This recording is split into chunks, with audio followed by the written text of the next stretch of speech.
잠시 쉬고 돌아왔습니다. 오늘 데이비드 마츠켈리 얘기를 하고 있고요. 그래서 그분이 상업시장에서 먼저 작품했던 수작이라고 불리는 배트맨 이어 원, 그리고 약간 중간 다리가 되는 유리의 도시에 대한 얘기를 좀 해봤고요. 그 다음에 2009년에 출간되어서 어떻게 보면은 이 작품 하나로 이 사람이 완전히 의미부여가 달라지게 되는 아스테리오스 폴립이라는 작품, 오늘 같이 한번 얘기를 해보려고 합니다. 이 작품 스토리는 간략하게 먼저 말씀드릴게요. 거의 다 책 소개에서 잘 돼 있는, 온라인 서점에 있는 책 소개에서 이야기가 잘 돼 있어서 그걸 가지고 조금 바꿔서 가져왔는데요. 성공한 건축가 아스테리오스 폴립은 지적이고 논리적이지만 이것이 지나쳐 거만하고 독선적이기도 하다. 그러던 어느 날 벼락이 떨어지는 바람에 그의 집은 잿더미로 변한다. 공교롭게도 그날은 그의 50번째 생일. 모든 재산을 잃은 그는 수중에 남은 돈을 털어 먼 곳으로 떠난다. 어포지라는 시골 마을에 머물며 그는 처음으로 지난 50년 인생을 반추한다. 자신에게 진정으로 중요한 것들, 특히 전부인 하나와의 추억을 떠올리며 그제야 자신의 독선적인 행동을 직시하게 되면서 드는 생각과 벌어지는 이야기들을 만화적 도구로 활용해 보여주는 수작입니다. 임나훈 작가님 어떻게 보셨어요? 제일 궁금하다, 우리 중에서. 저는 그때 지난주에도 말했겠지만 제가 이거를 왓챠피디아에서 처음 알게 됐다 했잖아요. 네.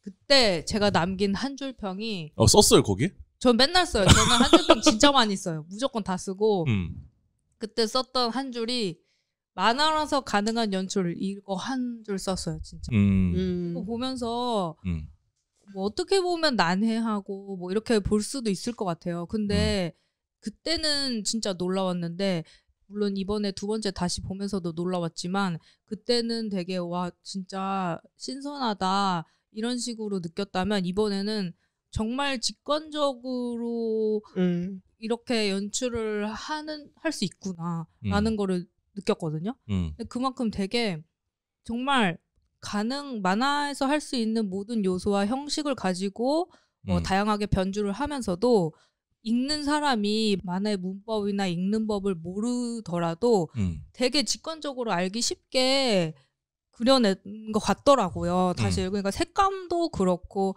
뭐 이제 여기서 이제 거의 완성되다시피 하겠지만 말풍선이나 폰트 같은 것도 뭐 글만 읽을 줄 안다면은 솔직히 직관적으로 이게 어떤 내용을 얘기하는 건지 이런 거를 바로 느낄 수 있다고 봤거든요. 그래서 되게 다시 보니까 더 놀라웠었던 작품이었어요.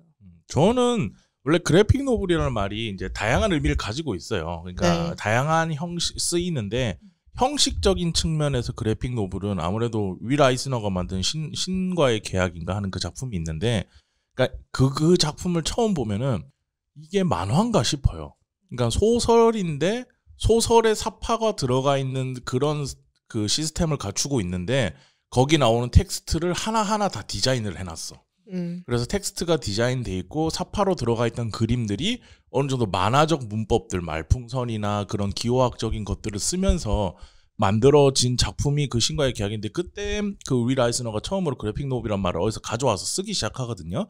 그러면서 나는 가판대에서 판매되고 있는 코믹스랑 좀 다르게 한 권으로 읽을 수 있고 서점에서 사서 볼 수 있는 그런 작품을 만들 거야 라고 만들었었는데, 그 기준으로 놓고 보면 지금 우리가 얘기하고 있는 그래픽 노블이랑은 조금 사마티 아니한 부분이 있긴 해요. 근데 그거는 이제 우리 같은 대중들이 어떻게 해석하냐의 문제니까. 근데 원료의 그 그래픽 노블 형식을 생각해 볼 때 그거에서 가장 만화적인 지점들을 더 극대화시켜서 만들면은 아스테리오스 폴립 같은 작품이 나오지 않나 라는 지점에서, 저는 그때 아까 얘기했잖아요. 표지 보고 기분 나빠서 안 봤다고. 약간의 동족 혐오 그런 느낌이 있어서 안 봤는데, 보고 나서 저는 소리 질렀죠. 와, 대단하다. 와, 이런 거지. 이게 그래픽 노블이지라고 속으로는 저는 생각을 해서 그런 지점에서 되게 재밌게 봤었던 기억이 있는데, 다빈님은 어떠셨어요? 저는 처음에 보면서 일단 들어가기가 힘들었어요. 왜냐하면 저희 집에도 책이 꽤 많은 편인데 저희 집에서 굉장히 두꺼운 편에 속하는 어떤 문제집보다도 두꺼운 거예요. 그래서 어머 이게 뭐야 하고 딱 펼쳤는데, 잠깐만, 문제집을 풀라이면은 그때 몇 살이었다는 거예요? 아니요, 문제집은 저 지금도 풀고 있어요. 그게 아니고 무슨 문제집이요? 한참 문제집. 그래서 예, 그거를 죄송합니다. 네, 보는 이제 힘들게 펼쳤는데 초반에 너무 힘들었던 게 화자가 이제 아스테리오스 폴립이라는 제목에 나오는 주인공이잖아요. 그래서 초반에는 이제 아스테리오스 폴립의 과거에서부터 시작이 되면서 이 사람이 굉장히 조금 자기 세계에 갇혀 있었던 시절에서부터 시작이 되는데 그때 이 화자가 하는 말들이 너무 귀에 안 들어오고 짜증나고 심지어 또 뭐라고 장황하게 건축 얘기도 하는데 건축 얘기 모르겠으니까 빨리 이 구간을 넘어가면 이제 뭔가 있을 거는 감지가 되는데 이 초반의 구간이 너무 힘들었다. 큰일 났다. 동족 혐오 이랬는데. 근데 이 뒤에 이제 아스테리오스 폴립이 자기 집이 불타면서 시작하잖아요. 이 불타고 나서 이제 자동차 정비를 하는 그 집에 묵으면서 또 아내와 헤어졌던 시절을 계속 그때부터 돌이켜 보면서 변화가 일어나기 시작하는 순간부터는 되게 재밌게 저도 봤던 것 같아요.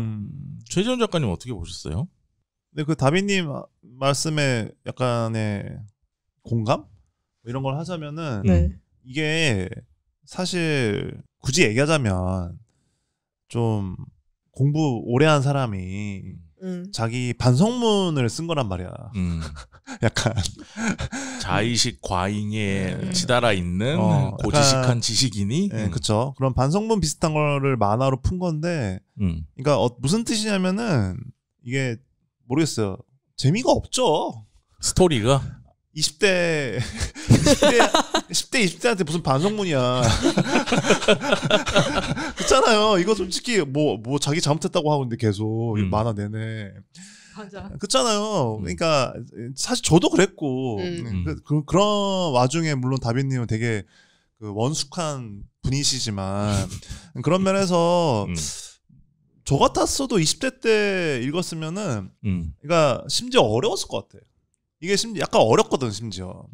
왜냐면은 이게 좀 풀어내야 되잖아요. 기호적으로 풀어내야 되는 거 있고 뭐 그 행성 같은 거, 그 혹성 그 뭐죠 이렇게 그 별똥별이 나중에 떨어지는 거. 그 운석이지 운석. 운석 같은 장면도 전 이따가 한번 같이 얘기해 보고 싶은데 마지막 장면 그런 것도 뭐 한번 같이 얘기 나눠보고 싶어요. 저는 좀 어려웠거든요 그 장면이. 저도 어려웠어요. 그러니까 뭐 해석할 수 있는 건 많은데 꽤 많이 너무 뒤틀었어 그 장면. 제 생각에. 마지막에. 근데 어쨌건 그런 면에서 그러니까 저는 개인적으로 유일하게 하나 마음에 안 드는 게 있다면 마지막. 결말. 고집 부린 것 같아. 그냥 이런저런 수많은 피드백도 있었을 거고 뭐 아내 얘기도 하잖아요 뒤에 고맙다고 스페이스 땡스로. 근데 뭐 이런저런 게 있었을 거라 생각하는데 뭐 심지어 아트슈페겔만한테도 물어봤지 않았을까? 내가 요즘에 이런 거 하는데 어때요? 이러면서. 근데 그런 측면에서 뭐 어쨌건 약간 좀 내용으로 봤을 때는 그런 게 있고 제 얘기를 좀 하자면은 제가 한참 이 아스테로스 폴립을 만났을 때가 언제냐면은 이게 보자 몇 년도에 나온 거야. 한국에 출간됐을 때가? 네, 출간됐을 때가 15년 뭐 18년도. 아니 그 전에 나왔을 텐데 2009년 2010년 맞네. 바로 다음에 나왔네. 제가 왜 그때라고 생각하냐면은 2010년 전후가 언제였냐면 왓츠맨을 마스터했을 때야. 오 작가님이요. 근데 왓츠맨 얘기 예전에 제가 한 번 했잖아요. 네. 2000년대 말에 한참 그 그래픽 노블 붐 때였거든요 그때가. 근데 이제 이제 엑스맨 나오고 막 한참 그때니까 아이언맨도 그 이따가 좀 나오고 그러면서 그 히어로물이 막 만화로 막 한참 쏟아질 때였어요. 근데 왓츠맨도 그래서 이제 봤는데 처음으로 이제 알고는 있었지만 근데 그때 얘기했잖아요. 화가 났다고. 재미가 없어서. 최고라고 하는데 최고라고 하는데 난 재미가 없는 거야. 너무 그걸 재밌지 못한 내 자신이 너무 한심해서 집에서 제가 1년을 옆에 두고 살았다고 했잖아요. 수련했다고. 근데 1년을 딱 연구하고 나니까 이래서 재밌구나. 이래서 훌륭한 거구나라고 알았는데 한마디로 뭐냐? 약간 그런 거 있잖아. 마치 이 교수처럼 만화는 이런 거지. 약간 이런 거 취했을 때 있잖아. 과잉이 왔구나. 한국에서 왓츠맨 나만큼 아는 사람 있어? 약간 이런 느낌. 그러고 있는데 아스테리 폴 딱 나온 거야. 근데 어떻겠어? 쭉쭉 들어오지. 그럴 만한. 그러니까 너무 재밌는 거예요. 그러니까 만약에 왓츠맨 없이 제가 갑자기 이거를 봤으면 뭐야 이거? 이 뭐지? 왜 이런 걸 이렇게 길게 장황하게 만화로 만들고 있지? 이랬을 수도 있어. 그래서 저한테는 사실은 좋은 시기에 만난 너무 좋은 만화. 네, 그런 면에서 너무 좋았죠. 그러면서 쭉 이어졌지. 그래서 그때 한참 왓츠맨 때문에 막 뽕차 있는데 아스펠을 만났고 제가 순서대로는 거꾸로라 했잖아요. 이거 보고 배트맨 보고 유래도시는 예전에 알고 있었지만 제대로 보진 않았었거든. 그래서 엄청 인상적인 만화였죠. 대단했죠. 그래서 그 제가 약간 그 그래픽 노블에 대해서 좀 썩 이렇게 마치 탐탁치 않은 그런 게 있거든요. 약간 내려다본다고 해야 되나? 젠체 느낌 나는. 근데 이제 그 예를 들면은 기류라는 게 있잖아요. 예를 들면 축구도 예전에 한참 그 티키타카 바르셀로나 할 때는 스페인 리그 프리메라 리그였는데 요즘에 또 EPL이잖아. 그 중간에 또 이제 분데스리가가 있었고 클럽 있고 막 이럴 때. 근데 그런 기조가 있는 것처럼 저는 제 안에서는 사실 항상 일본 만화가 좀 그런 면이 있거든요. 항상 좀 최고의 리그다 이런 게 있어요. 근데 그때 왓츠맨 공부하고 아스트로스 폴립 보면서 편견이 되게 많이 없어졌죠. 그런 의미에서도 저한테 좀 뜻깊은 만화죠. 이게. 그리고 주변에 그래서 선물하기 좀 좋지 않아요, 이 책이? 선물용으로 좋을 것 같아요. 왓츠맨을 제가 친구한테 선물했더니 욕 먹죠. 제가 뭐 이런 걸. 너가 마음에 들면 이건 꼭 사서 보라고. 절대 안 사. 심지어 그 1권을 다시 가져가라고. 반납해. 근데 아스트로스 폴립은 모두가 선물할 때마다 좋아했던 그런 재미있으니까. 네. 내가 호기심을 갖고 뭔가 풀어볼 만한 연출들이 많아서 그러니까 이 사람이 이제 거장이 됐다는 뜻이지. 왜냐면은 내 얘기도 정확하게 정밀하게 담아내야 돼. 보는 사람도 그거를 읽어낼 수 있게 쉽게. 네. 저는 이게 보면서 약간 나쁘끄러운 생각이 들었던 게 뭐냐면 난가?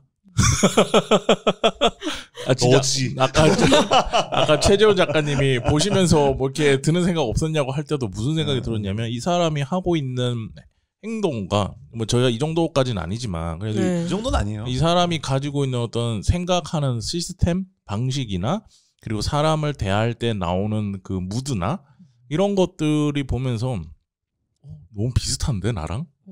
저는 그 생각을 되게 많이 했어요. 그래서 보면서 그래서 내가 이렇게 살고 있나? 라는 생각도 좀 들고. 그래서 이 사람이 고개 숙이고 눈물 흘릴 때는 딱 그때 있잖아요. 마침부터 녹음 옷법인 맞았을 때. 진짜. 근데 딱 그때 성인 작가님이지. 이런 생각이 어느 공부를 많이 한 사람이 나오냐면 서양 철학사를 찾아보면 그러니까 중세 시대 이전의 고대 그리스나 고대 로마 시절에 대한 것들을 막 공부를 하거나 그런 거에 뭔가 탐미적인 걸 느끼던 사람들이 그 중세 시대가 딱 끝나고 나서 아까 얘기했듯이 자아라는 게 생기고 휴머니즘이라는 게 생겨나기 시작하면서 나라는 존재에 대해서 생각하고 자화상이라는 걸 그리고 이러면서 오기 시작하는 그 시절에 그러니까 중세가 딱 끝나고 기독교 문화가 끝나는 그 지점에서부터 자신의 존재에 대해서 끊임없이 파는 철학을 많이 공부하는 사람들이 어떻게 되냐면 이 아스트로스 폴립처럼 돼요. 그리고 어쨌건 되게 이성주의 철학이니까 그런 방식이 되거든요. 근데 보면서 그래서 이 사람이 너무 이상향을 찾는 거지. 현실이 너무 구질구질하거나 현실적인 것들에 대해서 어떤 미학이나 애증이나 이런 것들에 대해서 얘기하지 않고 나의 현실은 이런데 내가 생각하는 뭔가 이상적인 건 이런 것이고 그런 것들이 근데 이상적인 것이라는 건 결국 그때 상황마다 다 바뀌는 거거든요. 근데 그거를 인정하기 피곤해하고 내가 알고 있는 것에서 모든 지식이 멈춰 있다고 믿지 않으면 나 스스로의 나의 지금의 품위를 지킬 수 없다고 생각하는 많은 사람들이 이런 행태를 보이거든요. 그게 맞아요. 이제 대다수의 교수들이죠. 사실 그래서 상징적으로 얘기가 나오는 게 딱 그러니까 이게 참 이분이 이야기를 너무 잘 쓴 게 원래 캐릭터의 입체성에서 나오잖아. 네. 이야기라는 거. 근데 이 아스트로스 폴립이 사실은 건물을 한 번도 지어보지 않은 건축가 교수잖아. 그러니까 이 허구의 근데 이제 건축을 좀 공부하다 보면은 저는 이제 만화 공부 때문에 건축도 공부를 좀 했었는데 미장센이 중요하니까. 근데 이 사람이 이제 미장센에 대해서 활용을 되게 잘하잖아요. 네. 이미 처음은 첫 장면이 상징적이야. 그러니까 뭐냐면은 자기 집이 불타면서 시작하잖아요. 이게 정신분석학적으로 뭐냐면은 그 자기 집이라는 건 자기니까. 그러니까 뭐냐면 이 사람도 리셋되고 시작되는 거예요. 자기 얘기가. 네, 그런 면에서 이 건축가 교수라는 것 자체가 선언적인 거예요. 이게 뭐냐면은 나 미장센 기호를 쓸 거야라고 사실 선언하는 거예요. 이 만화가. 건축학과 교수라는 거. 그리고 최전 작가님이 아까 얘기했잖아요. 결말이 그게 마음에 안 든다고. 근데 저는 그것도 연결해서 얘기를 하자 보면은 똑같은 선언이라고 생각하는데 그냥 심판 받은 거야. 처음에 불타는 것도 마찬가지고 나중에도 그렇고 너는 여기서 벗어날 수 없다. 너는 그냥 그런 인간이다. 너는 바뀌지 않았다. 바뀐 것처럼 이렇게 쭉 길게 이야기를 쭉 풀어냈지만 결국 너는 지금 네가 전에 했던 행동으로 돌아갈 거고 너는 그런 똑같은 인간이 될 거야 하고 번쩍하는 천벌 같은 느낌? 그러니까 조금 좀 넓게 얘기하면 얘 어차피 서양의 그 문화사에서 같이 살아왔기 때문에 내 몸 안에 체득돼 있는 완벽한 문화란 말이죠. 이 아스트로이어 폴립이라는 사람한테는. 그렇기 때문에 너는 여기서 벗어나지 못한다. 예를 들어서 니체라는 사람이 신이 없었다라고 얘기하지 못하고 신은 죽었다라고 얘기하는 거랑 똑같은 거거든요. 그 세계관에서 결국 자기도 못 벗어나고 헤매다가 니체도 죽는단 말이에요. 마찬가지로 아스트로이어 폴립을 통해서도 결말적으로 결국 못 벗어난다 이 사람은. 그거는 이제 해석의 문제죠. 저 얘기를 좀 같이 해봐야 될 필요가 있고. 그래서 아까 하던 얘기 좀 마무리만 하자면은 이 건축가 교수인데 건축 안 해봤잖아. 실제로 지어진 건 없고 생각만으로 안 해봤잖아요. 근데 이게 되게 이 사람이 되게 잘했다고 생각하는 게 뭐냐면은 실제로 건축 쪽에는 그런 일이 종종 있어. 왜냐면은 아키텍트 왜 그럴까요? 한번 생각해. 이게 되게 재밌는 거거든요. 집 짓는데 돈 많이 들어서. 실제로 해본 적이 없어. 그 라이센스 따기 엄청 힘든 걸로 알고 있어요. 그러니까 좀 뭐 블루투스 샤워기 그런 같은 얘기 하는 거 게 아니에요? 디자이너들처럼. 전 좀 본질적인 얘기를 하는 거예요. 예를 들면은 건축가가 보통 5년이거든요. 5년제거든요. 네네. 5년제인 데가 또 몇 군데 있잖아요. 의대? 의대가 약대도 6년인가? 5년인가? 근데 이제 좀 신기한 거야. 예를 들면 애니메이션 거도 5년제일 것 같아. 5년제일 수도 있는데 아니잖아. 근데 5년제라는 건 당연히 배울 게 더 많다는 뜻이잖아요. 네. 왜 그럴까? 되게 심플해. 건축학과랑 의대랑 공통점이 뭘까? 사람의 목숨이 걸려 있어서 그런 거야. 그러니까 재밌는 게 뭐냐면은 언뜻 봤을 때 건축이란 거는 관계가 없는 것만 같거든. 근데 건축을 공부하다 보면은 지금도 기억나는 그 첫 문장이 뭐냐면 사람은 특별한 일이 없으면 건물에서 태어나고 건물 안에서 죽는다. 라는 말이 있거든요. 무슨 말, 이제 현대사회는 그렇지. 그런 의미에서 재밌는 게 뭐냐면은 그렇기 때문에 건축은 발전하기가 되게 힘들었어요. 왜냐면은 뭔가를 아방가르드 하기가 쉽지가 않은 거야. 도전하기에는 목숨이 바로 걸려. 건물을 왜냐면 기둥이 하나인 집. 이미 살고 싶지 않잖아. 네. 그러니까 뭐냐면은 그래서 건축이 엄청나게 발달한 곳이 여러 군데 있는데 제일 먼저 기억나는 데가 스페인? 스페인은 약간 그리스? 아니에요. 로마? 아니지. 멀지만 가까운 일본이잖아. 왜 그럴까? 지진이 많이 나서. 그러니까 무슨 말이냐? 캔버스인 거야. 캔버스. 캔버스가 계속 나타나.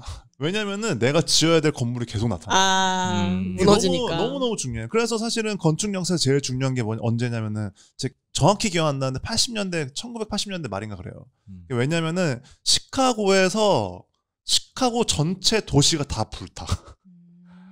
근데 그때가 이제 모던이 약간 시작될 때거든요. 근데 시카고에 있는 모든 건물이 다 불타면서 무슨 말이냐면은 거대한 캔버스. 거대한 캔버스가 나타난 거야. 그러면서 나타난 사람들이 누구냐면 미스 반데로에라던가 프랭크 로이드 라이트라고 낙수장으로 유명한 사람 있잖아요. 라던가 미국 건축이 엄청나게 발전하게 되고 그때 이제 프랑스나 유럽에서 또 유명한 사람이 르크로비지에 이런 식으로 건축 역사가 완전 뒤바뀌는 이제 시대가 되거든요.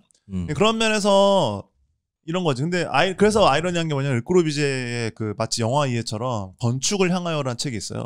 근데 그 책을 보면 알 수 있는데 아이러니하게도 그래서 건축을 하는 사람들이 가장 큰 덕목 중에 하나가 뭐냐면 상상이야, 상상. 이게 되게 아이러니인 거야. 사람을 함부로 할 수 없어서 실험을 제대로 할 수 없지만 그럼에도 불구하고 내가 좋은 건축을 짓기 위해서는 상상을 끊임없이 해야 되는 거야. 그래야 실험도 하되 안정적인 어떤 누군가가 살 수 있는 집을 지을 수가 있는 거지. 그런 면에서 이 인물 아스트로폴립이라는 인물을 지는데 이 캐릭터 세팅한 걸 보면은 이 데이비드 마츠켈리가 함부로 하는 게 아닌 거지. 되게 입체적으로 공부를 해서 만든 인물인 거죠. 저도 그래서 뒤에서 한 번 더 얘기를 할 수도 있겠지만 제일 좋아하는 장면 중에 하나가 그거예요. 아스테리오스 폴립이 처음으로 자기 손으로 집을 지어 본 다음에 그쵸. 이제 그 집주인의 부인분한테 그치. 이세 신사 얘기를 한단 말이에요. 일본에 있는 그 얘기를 그 장면을 맞아. 저는 되게 좋아해요. 근데 그래서 되게 좋은 말씀 해주셨는데 이거는 이 사람이 아까 유래도시 얘기랑도 연결된다고 얘기했는데 이따가 말씀하겠지만 이 사람이 가장 핵심을 두는 게 뭐냐면은 이미지인 거야. 이미지. 이 만화 아스트로의 폴립에서 제일 중요하게 여기는 거는 장면화거든요. 장면화. 그러니까는 제가 맨 처음으로 돌아와서 했던 말이 뭐냐? 항상 드리는 말씀이 그거잖아요. 왜 이 이야기는 만화여야 하는 거야. 근데 그러니까 사실 이 아스트로의 폴립을 영화로 만든다? 진짜 재미없을 것 같아. 혹은 소설로 만든다? 되게 뻔하디뻔한 그냥 사랑 얘기고 프랑스 영화 나오겠지. 뭐 되게 지루할 수도 있어. 근데 지금 이 아스트로의 폴립 보면 알겠지만 너무 정신이 없잖아. 너무 재밌어. 왜냐면은 그게 이미지 때문이거든. 이들의 서사와 감정선을 만화만의 문법으로 경험시키기 때문에 너무너무 재밌는 거거든요. 그러니까 되게 고유의 만화적 경험을 시킨 거예요.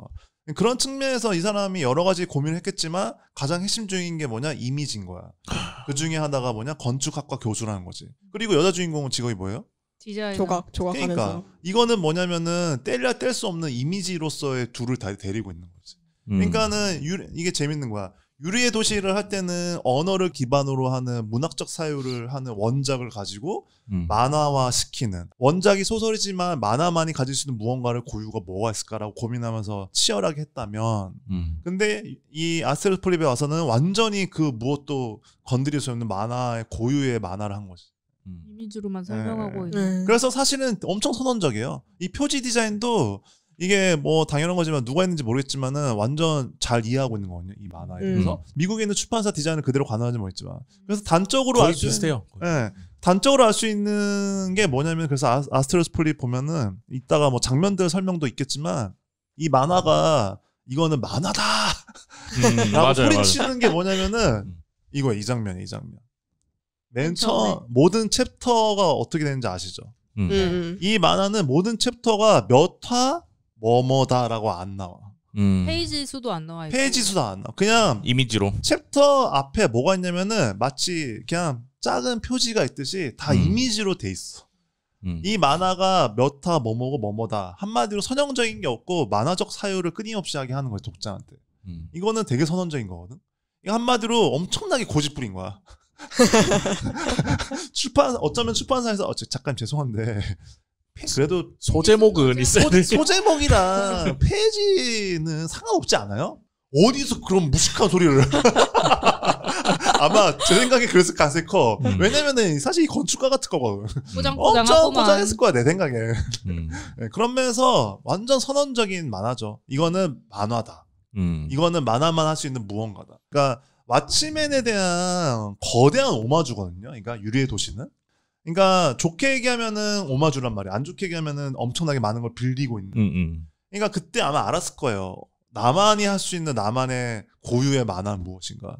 그러니까 왓츠맨이 예술평론가나 만화평론가들이 하는 공통적 의견이 뭐냐면은 예술의 정점이다라고 얘기하거든요. 왜냐면은 이거는 그러니까 예술의 정점이라는 게 모든 예술의 정점이라는 게 아니라 만화의 정점이라는 거지. 무슨 말이냐. 이거는 영화나 다른 걸로 할 수 있는 게 아니라 만화 고유의 무언가를 했기 때문에 예술의 정점이라고 한 거예요. 그런 면에서 거기에 대한 깊은 고민이 담긴 작품이라고 할 수 있죠. 아스트로의 폴립은. 저는 아까 그 말씀을 받아서 이 작품 보면서 또 굉장히 상쾌했던 지점이 그거거든요. 와, 만화다. 그러니까 이게 뭐냐면 요즘은 아무래도 미디어 믹스가 많이 일어나니까 웹소설이었다가 웹툰이었다가 그게 영화가 되거나 드라마 되는 경우가 굉장히 많잖아요. 근데 제가 그런 작품들이 싫다거나 나쁘다는 게 아니고 그런 작품만 있어. 그러니까 무슨 말이냐면 그럴 거면 그거 왜 만화로 만들어요? 라는 얘기를 전 종종 하거든요. 당연히 상업적으로 성공을 거두기 위한 것도 있지만 그래서 어떤 웹툰 작가들은 만화 이야기나 이런 거에 관심 많고 철학이 깊은 웹툰 작가들 중에서는 자기 스스로한테도 얘기하는 거고 안 그러려고 하는 건데 무슨 말이냐면은 콘티 연재하려고 나는 만화하는 거 아니다. 맞아요. 맞아요. 판권 팔고 저작권 팔려고 나는 만화하는 거 아니다라고 하거든요. 근데 반대로 그런 작가들이 많은 거지. 근데 만약에 그냥 과정으로서의 만화. 이야기는 좋은 이야기니까 영화로도 만들고 만화로도 만들 수도 있는 거잖아요. 반대로. 그런 경우에는 그럼 그 좋은 이야기라도 드라마는 드라마답게, 그러니까 영상은 영상답게, 만화는 만화답게, 그러니까 만화만 쓸 수 있는 뭔가 도구들로 편집을 해줘야 되고, 소설은 또 소설만이 보여줄 수 있는 어떤 도구들을 활용해서 그 같은 서사라도 이야기를 보여주는 방식이 완전 달라져야 된다고 생각하거든요. 근데 그런 지점에서 똑같은 재밌는 서사라도 이게 만화로 표현될 때, 웹소설이었다 만화로 표현될 때 만화만이 쓸 수 있는 도구들, 이건 이렇게 연출을 하면은 이거는 만화밖에 될 수 없어 라고 하는 지점들을 활용하는 작품들을 많이 못 보다 보니까 그거에 대한 갈증이 좀 있었어. 그런데 이 아스테리오스 폴립을 딱 보는 순간 이제 그게 날아가는 거죠. 이 이야기를 가지고 영화로도 만들 수는 있을 텐데 이런 느낌으로 나오진 않을 거거든요. 그 영화의 영상의 문법에 맞춰서 또 뭔가를 바꾸겠죠. 근데 이 작품은 딱 이거는 만화로밖에 안 돼. 이런 느낌을 받는 거는 그런 느낌을 받아서 뭔가 상쾌한 느낌? 파워에이드 한 병 팍 들이킨 느낌? 그런 느낌이 들었었던 만화이기도 해요, 저도. 그렇죠. 그리고 뭔가 심지어 이제 이 작품 자체가 이미 만화 형식이나 이제 출판물로서 표현할 수 있는 모든 것을 가지고 실험하고 표현한 만화이기 때문에 더 그렇게 느껴지는 것도 있을 것 같아요. 예를 들어서 솔직히 직관적으로 보이듯이 사람마다 말풍선, 폰트, 뭐 색깔, 뭐 선형, 터치 같은 것도 하나하나 다 다르잖아요. 이거를 안 겹치게끔 그리는 것도 설계하는 것도 굉장히 오랜 시간과 고민이 들었을 거잖아요. 그래서 그런 것도 어떻게 보면 만화로서 가능한 그런 표현 방식이지 않나라는 생각도 들고 그리고 이게 불타는 거 있잖아요. 저는 이제 유리의 도시를 아까 최재훈 작가님이 말씀해 주셔서 처음 들었는데 이 책의 마지막이 노트가 불타면서 끝나잖아요. 근데 이거는 이제 또 불에 타면서 시작을 하잖아요. 그래서 약간 연장선이지 않을까? 이런 생각이 들었어요. 이게 노트가 자기 자신이 불타면서 어쨌든 그쵸. 내 자신을 찾는 걸로 끝나는 건데 이것 또한 이제 집이라는 게 이 아스테리오 폴립의 뉴욕 집이 되게 오랫동안 자기 혼자 살다가 이제 하나라는 전 부인과 오랜 세월 같이 살다가 다시 혼자가 된 후에 불이 타면서 여정을 떠나는 시작이잖아요. 그쵸, 리셋되죠. 그게 이제 지난날에 본인을 다시 이거 유리의 도시처럼 뭔가 불태우고 다시 전소하고 시작된다라는 생각이 들고 심지어 이제 마지막도 어떻게 보면은 이제 끝마무리가 보여지진 않았지만 그렇게 연결될 수 있겠다. 타면서 또 다른 시작이 되지 않을까라는 생각도 들고 아까 2세 얘기했잖아요. 중간에 아스테리오 폴립이 스티프의 아들과 새로운 그 집을 처음으로 짓는 게 그 2세라는 게 이제 일본의 신사가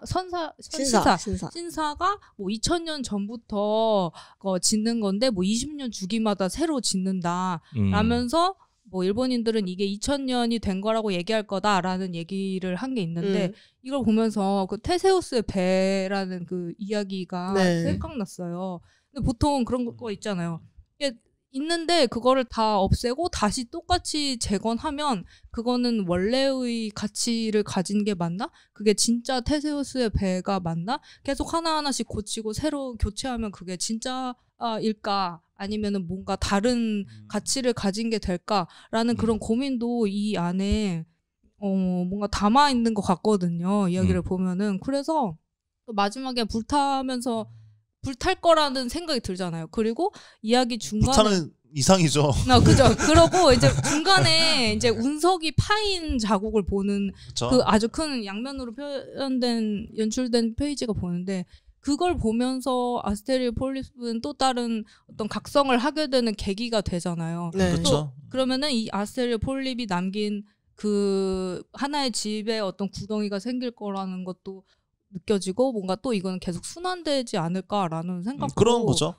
드는 것 같더라고요. 그러니까 아까 엔딩 얘기 나왔으니까 얘기를 하자면은 아까 인수 작가님도 얘기했지만은 이거는 사실은 읽히는 거는 쉬워요. 당연히. 그러니까 근데 그래서 저는 약간 한편으로는 좀 아쉬웠다고 하는 거예요. 그래서 그리고 전 계륵이라고 생각해요. 계륵. 그 운석 마지막에 떨어지는 거 포함해서 그 여자 그 전 부인이지 네. 전 부인 집에 가서 바뀌어 있는 그 부인의 풍경과 공간 속에 들어가는 거잖아. 그리고 사실은 결과적으로는 이제는 조금은 바뀐 둘의 관계? 어쩌면 조금은 성장한? 그렇잖아요. 이렇게 약간 달달하잖아. 와인 마시면서.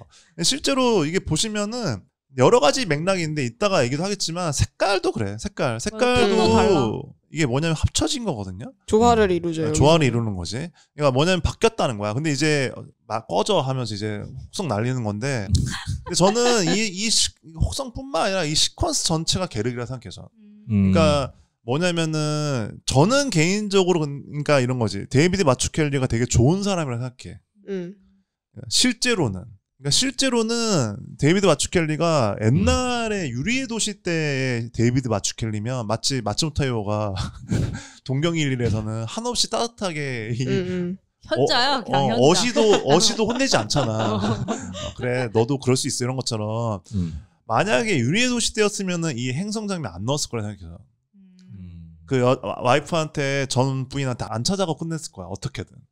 다른 스스로 답을 찾고 난 혹은 뭐 다른 식의 되게 현학적인 의미와 메타를 넣으면서 끝냈을 거라 생각해. 근데 살아보니 아니더라 그게. 아니더라. 나 이 부인 없었으면 어땠지? 정말 여러 가지 생각이 드는 거지. 그리고 사실 어쨌건 나는 이 교수 같은 인간이지만 그리고 나는 이 교수 같이 옛날 유리도시 했을 때처럼 이렇게 끝내고 싶은데 이 작품은 그렇게 끝내고 싶지 않아라고 하면서 끝낸 것 같아요. 저는 개인적으로. 그래서 저도 들어보니까 유리의 도시라는 작품하고 연결되는 지점이 엄청 많다는 생각을 하는데 한 덩어리요. 그걸 알고 있는 것 같아 이 출판사가. 이 디자인이 보면 딱 닮아 있잖아. 그러네. 그러네 보라색도. 그 맨 처음에 아스테리오스 폴립 시작할 때 그러잖아요. 나는 아스테리오스 폴립이고 이 세상에는 진짜 많은 다양한 사람들이 있다 하는데 그거를 다 다른 색하고 형태하고 뭐 말풍선 폰트로 다 보여준단 말이에요. 근데 들어보니까 그 유리의 도시에서 우리는 서로 다른 언어를 쓰고 그렇기 때문에 다른 사람이고 언어를 통해서 우리는 서로가 누군지 감지할 수 있다. 이런 메시지하고도 좀 연결이 된다는 생각이 들어서 이거를 이어서 보면 되게 재밌겠다는 생각이 방금 들었고 저는 마지막 장면 같은 경우는 살짝 최재현 작가님이랑 겹치는 부분도 있고 다른 부분도 있는데 그 태양광 자동차 있잖아요. 저 그거 나왔을 때부터 이 새끼 만나러 가네. 감이 오거든요. 만나러 가네 했는데 안 만났으면 좋겠다. 그런 거 있잖아. 자니? 그거야. 어쩐지. 느껴져. 사실 마지막 장면이 그거야. 자니? 네, 이거에 되게 세련된 버전이야. 맞아요. 그래서 이건 안 나왔으면 좋겠는데 하고 딱 봤어요. 근데 저는 운석 떨어지는 마무리는 좋아요. 네, 그거는 좋아하는 게. 그러니까 운석이 아니었으면은 안 넣었을 거야. 맞아요. 그러니까 데이비드 마츠켈리 알거든요, 당연히. 아는데 하는데 그래 운석. 그래 그리고 맞다. 그리고 앞에 사실은 복선이 있고. 그쵸. 네, 얘기를 하잖아요. 아스테리오스 폴립이. 그러니까는 그게 한 덩어리인 거죠. 그래서 넣었다고 생각해요, 저도. 그리고 바뀐 나를 보여주고 싶었던 것 같아요. 근데 그 운석이 나와가지고 저도 그 앞에 그 운석 얘기하는 음모론자 있었잖아요. 스티븐이라는 친구거든요. 텍사스. 그래서 다시 앞에 가서 봤어요. 시골 분위기요. 근데 그 사람이 하는 말이 사람들이 먼 곳에만 보고 인근에는 신경을 안 쓴다라는 얘기를 하면서 소행성이 언제든 올 거다라는 이야기를 한단 말이에요. 그리고 이 마지막에 하나를 보면서 자기 잘못에 뉘우치고 뭐 약간 다시 재결합을 원하는 느낌으로 마무리가 되면서 소행성이 떨어지잖아요. 그거 보면 그래. 있을 때나 잘하지 뭐 가까운 사람이 있는 거 잘 챙기지 약간 이런 생각이 그러니까 못 벗어난다니까. 아스트로폴립은 못 벗어나. 그래서 근데 사실 뭐 자기 자신을 얘기하는 것 같은데. 근데 만약에 안 찾아가 이 중에서 아스트로폴립을 내가 제일 잘 이해할 걸?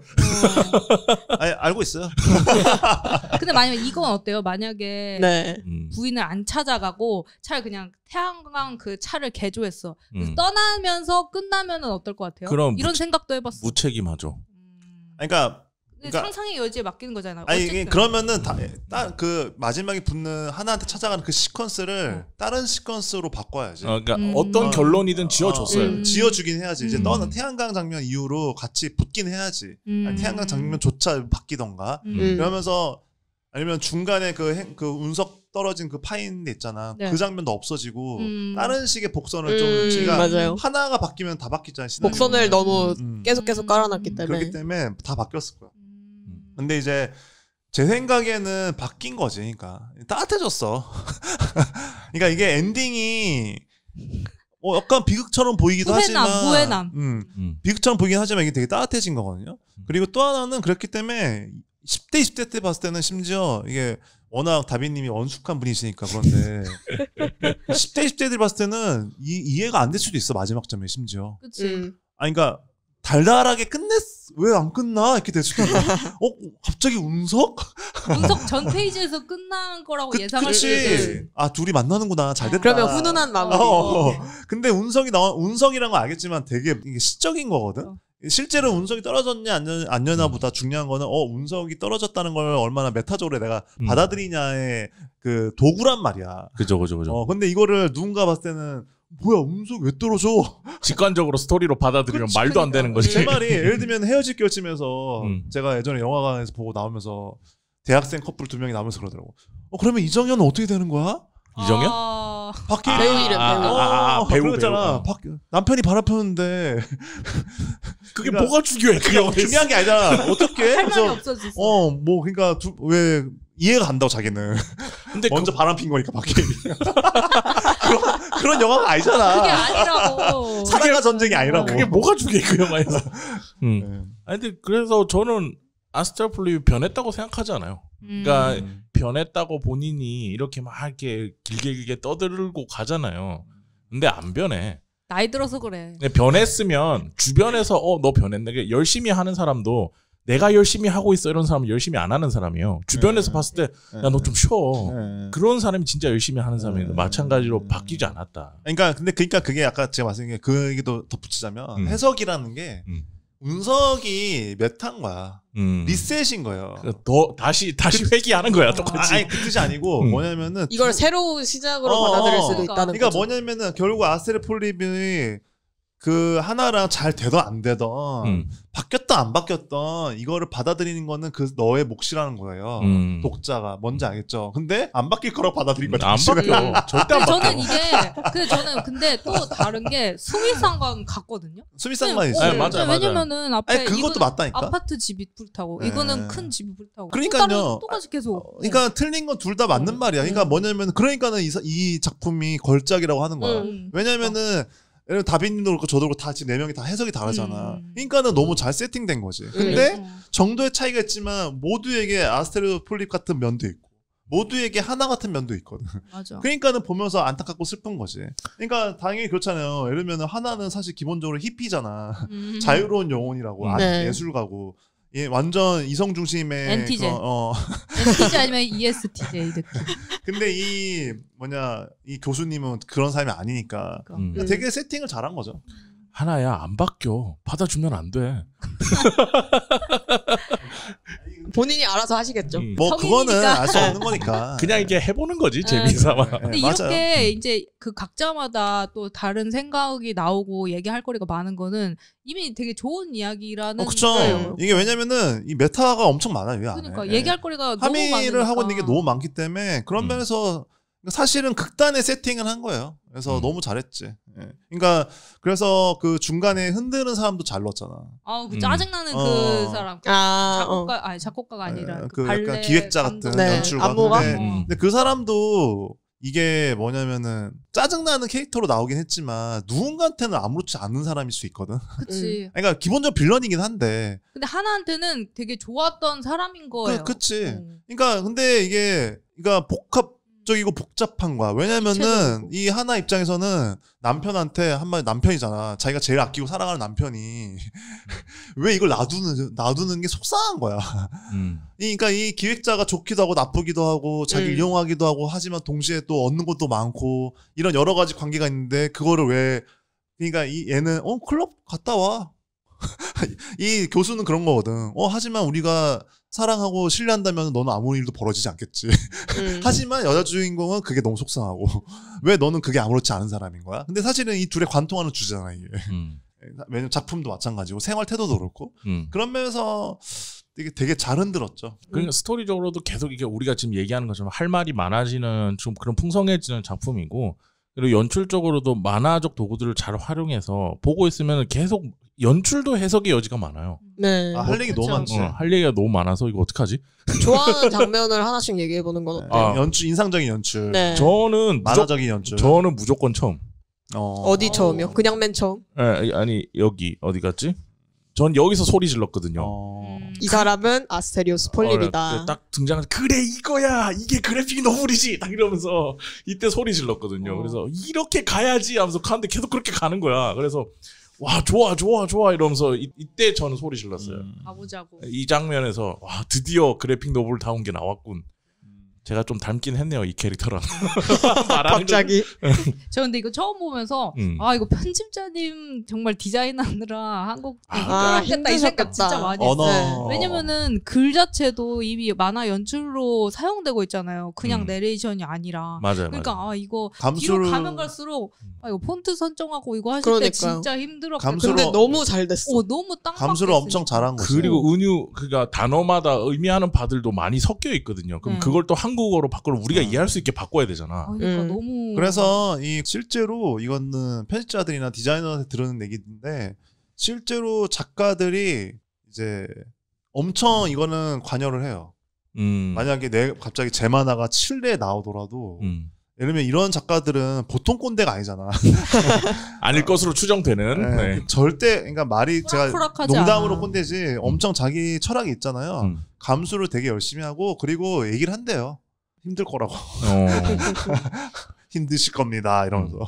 인수 작가님 고른 이 장면만 좀 얘기를 꺼내면 그러니까 이제 아스트로폴립을 즐길 수 있는 요소가 되게 많은데 만화 미학적으로 이 인수 작가님이 얘기했던 이 장면을 얘기를 꺼내면 우선 이게 이 장면이 사실은 좀 풀어내는 거예요. 주석을 달자면 그러니까 인수 작가님이 고른 거가 이게 너무 만화적인 장면인데 만화에서 이제 다들 착각하는 것 중에 하나가 글을 글로만 봐요.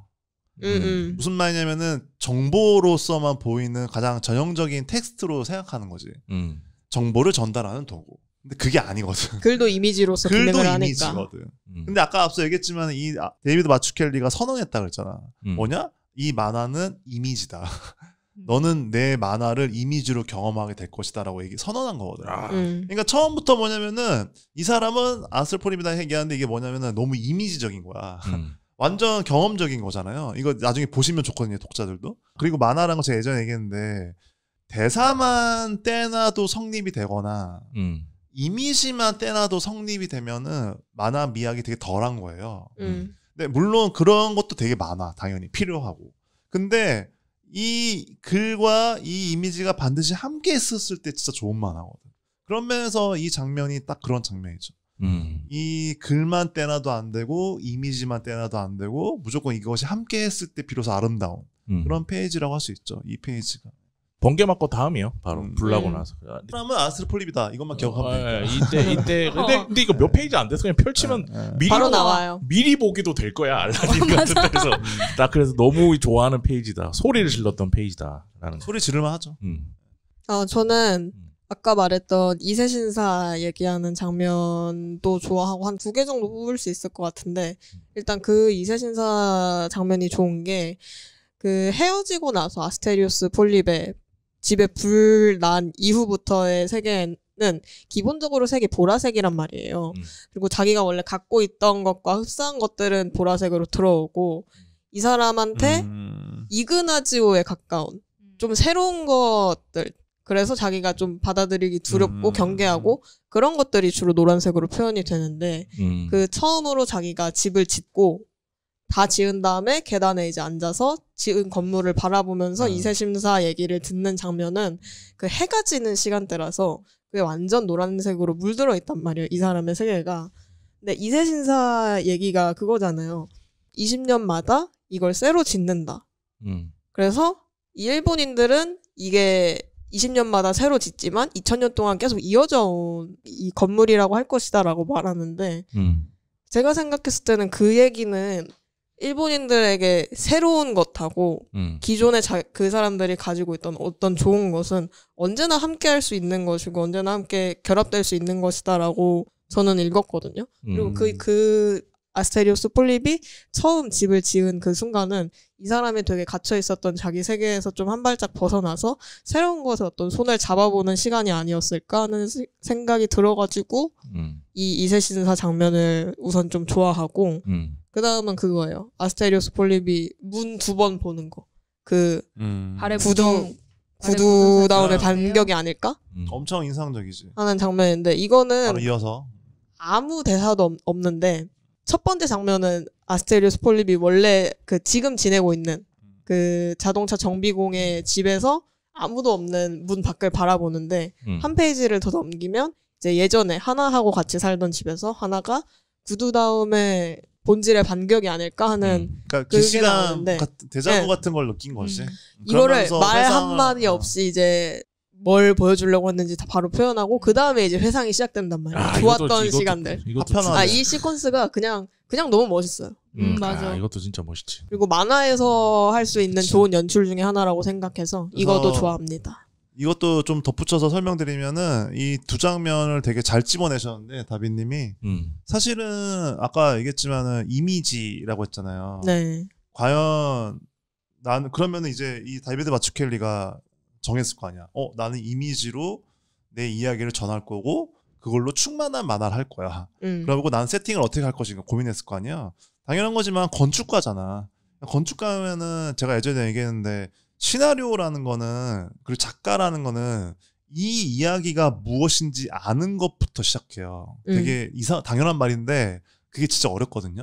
무슨 말이냐면 내가 시나리오를 썼더니 이게 컵이라는 주제를 갖고 있는 이야기인데 내가 이해도가 부족해서 펜을 주제로 해. 그러니까 예를 들면 무슨 뜻이냐. 맞아. 어떤 주인공 2명이 있는데 그 둘한테 가장 중요한 게 컵이야. 그러면 컵을 가지고 끊임없이 다뤄야 되거든요. 근데 컵이라는 건 뭐예요? 담고 깨지는 거잖아.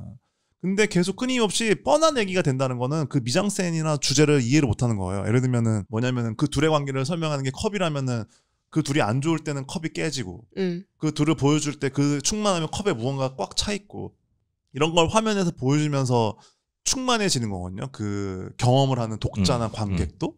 근데 그런 거에 대한 이해도가 부족한 사람은 뭘 하냐면은 뻔한 클리셰 쓰는 거 뭐냐? 갑자기 둘이 안 좋아? 그럼 갑자기 빗속에서 둘이 얘기하고 있는 거야. 그냥 되게 좋아? 그러면 갑자기 꽃 주면서 집 앞에 찾아가고. 그거 말고는 없는 거지. 근데 이게 기호적으로나 이미지적으로나 이런 매체에 대한 이해도가 뛰어난 사람들은 그걸 활용을 잘하거든. 그런 면에서 이 사람은 당연히 이 이야기에 대한 이해도가 높은 거예요. 당연히 건축가니까 뭐야? 자기가 일어서고 자기를 아는 건 뭐냐면 집을 짓는 거지. 또 하나는 뭐냐면은 이 만화 자기 스스로에 대한 이해도인데 그 두 개를 지금 얘기를 되게 잘해주신 거야 다빈님이. 그래서 하나는 이제 집을 지은 거고 아까 그리고 뭐냐 저기 노란색 노란색도 맞는 거. 그리고 이게 대단한 게 이 챕터도 아까 그 발가락 챕터도 발가락으로 시작하잖아요. 네. 근데 이 장면에서 이 사람이 이 만화가 얼마나 대단한 건지 스스로 알고 있어. 그러니까 뭐냐면은 이 장면이 여러분 이게 첫 장면이 아까 그 뭐야 발바닥에 물집이 잡혔는 걸 하면서 시작하는 이 챕터에서 이 장면 첫 장면 이해돼요? 이게 왜 이런지?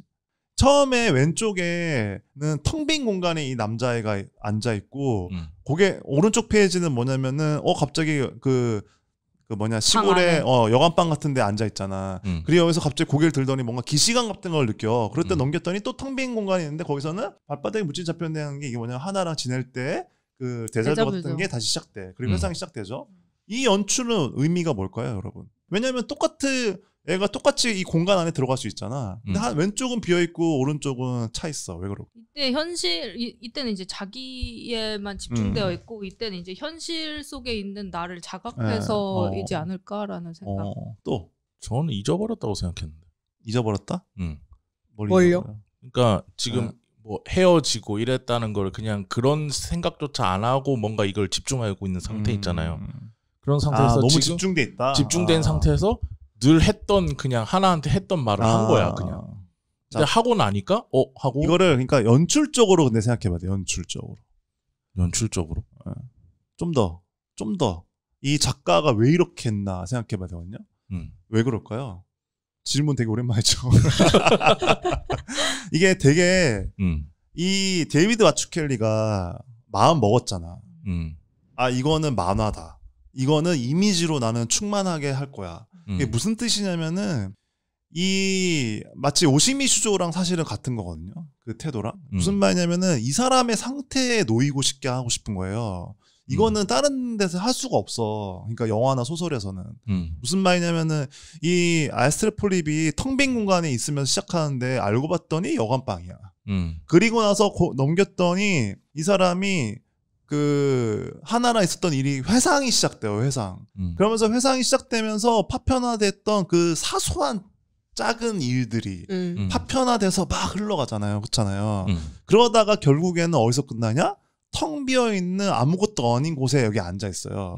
이게 무슨 뜻이냐면은 어디 있느냐가 중요한 게 아닌 거야. 이 사람의 심상에 들어가는 이 사람의 심상에 우리는 들어갔다 온 거야. 그러니까는 연출을 이렇게 한 거예요. 그러니까 무슨 처음부터 뭐냐면은 이건 주제가 뭐냐? 너가 볼 거는 이 사람이 어떤 여정을 이 챕터는 최소한 어디 있느냐가 중요한 게 아니라 이거는 이 친구의 심상에 너가 들어갈 거야라고 하는 거예요. 그러니까는 공간을 뺀 거야. 그리고 이 사람이 어딘지 잠깐 상기시켰다가 다시 이제 들어가기 시작하는 거지. 그리고 나서 결국에는 이 시퀀스가 끝내니까 어디 있느냐가 중요한 게 아닌 거야. 왜냐면, 다시 다 사라지죠. 그치. 왜냐면 이 사람은 지금 이 하나랑 헤어지고 자신의 회한, 자신이 얼마나 힘든 상태인지를 그냥 경험시키는 거거든. 근데 이 연출은 완전히 만화적이지. 네. 그러니까 대단한 거예요. 이 사람이. 그리고 사실은 이거 그렇기 때문에 그 다빈이도 되게 잘 고른 건데 이 시퀀스가 유난히 좀 그래. 또 하나는 이 사람이 대단한 게 이제 또 하나 이건 팁인데 이 만화 아까 제가 만화 미학적으로 되게 뛰어난 만화라고 했잖아요. 네. 각 챕터별로 사실은 거의 다 달라요. 만화 문법이. 맞아. 아까 얘기했지만 나는 아스트로 폴립이라는 만화는 되게 일러스트적이야. 다 열려 있고 다 이렇게 뭐랄까 이렇게 파편화되어 있거든요. 근데 방금 전에 다빈님이 얘기했던 이 발에나 물집 내기 같은 경우는 또 굉장히 선형적인데 엄청 심상적이고. 근데 이것뿐만 아니라 모든 챕터가 사실 거의 달라. 사실 이 바로 다음 페이지에 이어지는 이게 이 회한에 젖는 챕터라고 그랬잖아요. 이 물집 챕터가. 네. 바로 뭘로 넘어가냐면은 그 회한 때문에 더 깊이 들어가. 그러면서 뭐냐면은 그 그리스 로마 신화 있잖아. 그래서 오르페우스와 에오리디케. 그래서 고개 돌리면 돌 되는 거. 그래서 이게 사실 킬베로스잖아. 이 개 머리 세 마리가. 그러면서 넘어갔는데 이 만화에서의 문법은 어떤 되게 고전적이야. 그죠. 또 바뀌죠. 네. 심지어 안으로 넘어가면 여기서는 색도 안 써. 그러면서 쭉 넘어가면은 심지어 아예 그냥 이 연극적인 이 요소로 들어가면서 결국에는 마지막으로 끝나는. 근데 여기서 어떤 불타서 애도 죽지. 결말이 정해져 있지. 네, 결말이 정해져 있으니까. 그리고 나서 뭐냐면 이제 돌아오는 거지 현실로. 네. 그러니까 되게 엄청나게 잘 짜여지 만화 문법적으로. 그러니까 서사적으로도 전체가 순서가 잘 짜여져 있지만 만화 문법적으로도 여기서는 어떤 문법을 쓸까가 순서적으로 되게 잘 짜여져 있는 만화인 거죠. 임나훈 작가님은 뭐 보시면서 좀 인상 깊었던 연출이 있을까요? 저도 골랐던 게 사실 여거가 그랬었는데, 그러니까 하나를 회상하는 부분이었었는데, 뭐랄까, 이게 처음부터 잘 짜여진 만화라고 또 생각이 들었었던 거는 마지막에 이제 하나를 찾아갔을 때 하나의 변한 조각의 모양이 처음에 그 아스테리오 폴립이 추상에 대해서 자기가 수상하고 이상에 대한 것을 이 독자한테 설명하는 챕터 부분이 있어요. 근데 그 부분에서 나왔던 것들과 똑같거든요. 그런 식으로 복선도 이제 도형적으로 이런 부분이 이제 맨 앞에 쪽에 가면은 또 복선처럼 깔려 있는 부분의 연출이 저는 되게 좋았었고, 심지어 이제 이 하나가 만든 이 작품의 색감도 이 작품 전체에 이제 드리워진 색감이랑 거의 이제 흡사하게 연출이 되어 있는 것도 여기서 유일하게 재밌었죠. 다양해지죠 색이. 그 부분도 되게 재미있었던 것 같아요. 복선을 진짜 잘 깐 것 같아요, 이 작품에서. 엄청 잘 짜여진 시나리오. 네. 진짜 처음부터 얼마나 많이 이거를 다시 되새겨보고 짜고, 심지어 이제 배트맨 보면은 뒤에 콘티 나온 것도 그걸 보셨겠지만 그거 보면서 꼼꼼하잖아. 진짜 꼼꼼하게 하는구나. 그럼 이거는 오랜 시간 동안 그린 작품으로서도 얼마나 많은 시간 동안 되돌아봤을까라는 생각을 하면서 되게 놀랐어요. 몰랐었던 부분이었어요. 최재현 작가님이 아까 좋은 건축을 하려면 상상을 해야 된다고 했는데 이거는 만화 전체를 상상하면서 만든 것 같은 좋은 작품인 것 같아요. 맞아요. 이거는 정말로 이거를 이제 고를 넘긴다고 하거든요. 예를 들면 영화 시나리오를 치면은 영화는 보통 많게는 10고를 간다고 해요. 뭐냐면은 보통 1년 넘게 쓰는데 예를 들면은 혼자서 쓰는 경우도 있지만은 이렇게 4명이 만약에 시나리오를 같이 써. 그러면은 제가 초고를 쓰면 방식은 여러 가지예요. 처음부터 기승전결을 넷이서 나눠서 돌아가면서 쓸 때도 있고 1번이 다 쓰고 2번이 쓰고 3번이 쓰면서 고를 넘기면서 근데 넘길 때마다 모여서 피드백하고 하는 경우도 있고 되게 다양하긴 한데 예를 들면은 만화는 콘티거든. 만화는 콘티를 고를 넘기면서 하는 거예요. 그러면서 더 정밀해져요. 근데 이 아스트로폴립은 그 고를 많이 넘긴 거를 알 수가 있죠. 왜냐면은 너무 서로 잘 짜여져 있거든. 유기성이 진짜 대단한. 네, 유기적이고 이게 그냥 대충 순서대로 그냥 그림 만화면은 이루어질 수 없는 시너지가 너무 많지. 책임을 다 지고 있죠.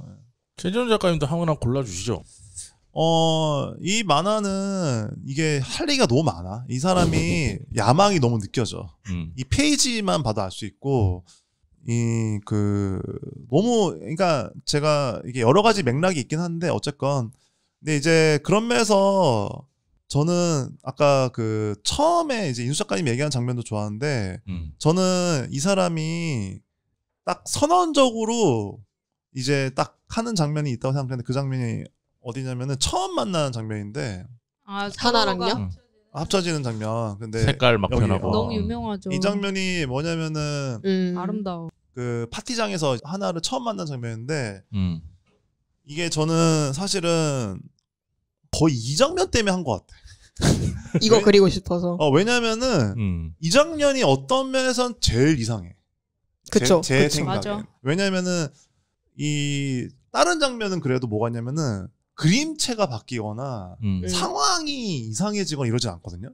그냥 상황은 연결되면서 어떤 의미가 메타적인 것이 있어서 그런 거지. 근데 이 장면은 어떠냐면은 하나는 애칭의 붉은색 장면에 막 이렇게 찌글찌글한 자유로운 선 느낌이면 소묘 느낌으로. 소묘 느낌. 근데 이 아스트로폴립은 되게 딱딱한 도형으로 된 뭔가 뭐라 하지 3D 같은 그렇게 그림이 표현된단 말이에요.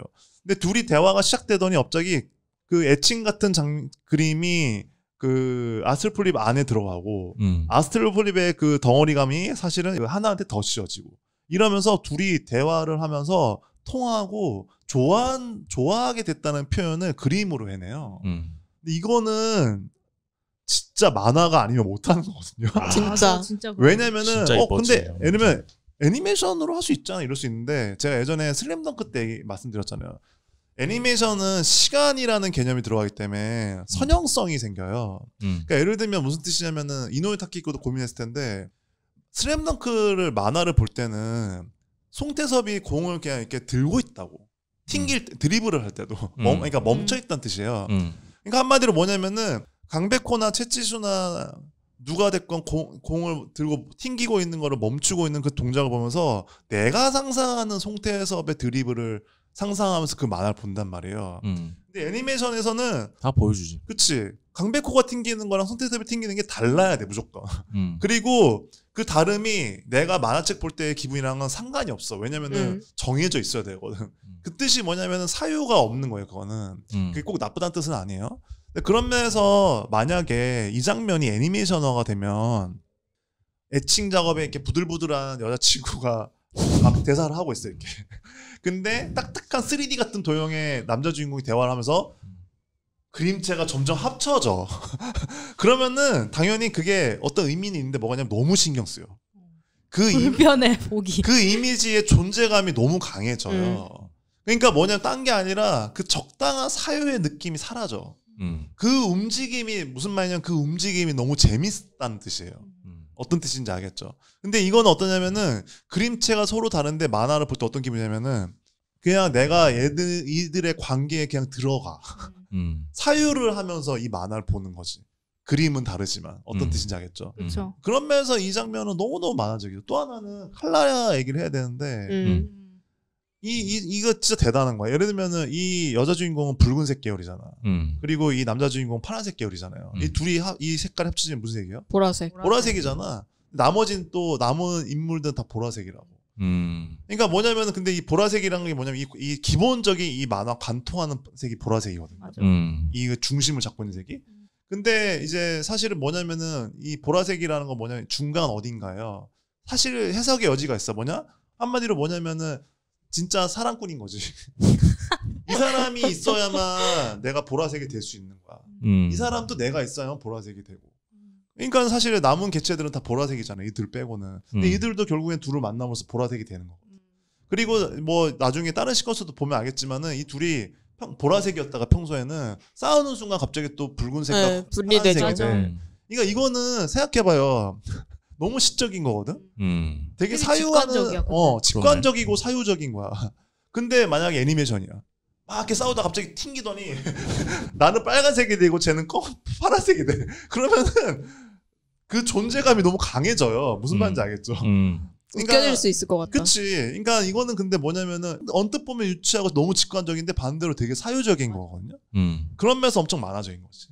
근데 또 아까 다비님도 말씀 잘하셨는데 이들의 관계, 도시, 그러니까 이 관계가 넘쳐 흐르는 이것들을 어떻게 만들 것이냐가 중심인 곳에서는 보라색인데 이것을 벗어난 곳에 가면은 갑자기 노란빛이 돈단 말이야. 근데 노란빛이라는 건 여러 가지 맥락인데 노란빛을 제일 많이 썼던 화가가 누구 유명한 사람?